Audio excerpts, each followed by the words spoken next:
Malacca Kota ஷபண்டாரில் நிச்சயதார்த்தம் முடிந்து திருமணத்திற்காக காத்திருந்த 24 வயது வாலிபர் அடுக்குமாடி குடியிருப்பின் 27வது மாடியில் இருந்து தவறி விழுந்து உயிரிழந்தார். வியாழக்கிழமை அதிகாலை 2:30 மணிக்கு அச்சம்பவம் நிகழ்ந்துள்ளது.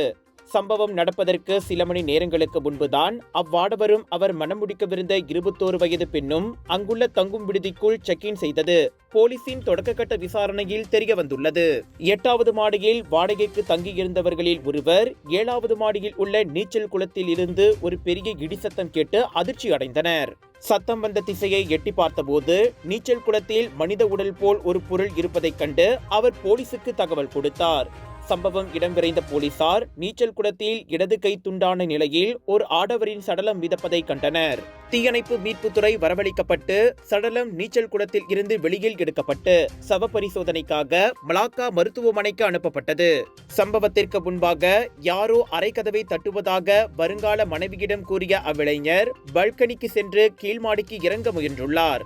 எனினும் துரதிருஷ்டவசமாக கால்வலிக்கு 7வது மாடியில் உள்ள நீச்சல் குளத்தில் விழுந்தது தெரியவந்துள்ளது. அவர் விழும்போது அங்கு வேறு யாரது நடமாட்டமும் இல்லை என்பது சிசிடிவி கேமரா பதிவின் வழி உறுதியானதால் அச்சம்பவம் திடீர் மரணமாக வகைப்படுத்தப்பட்டுள்ளது.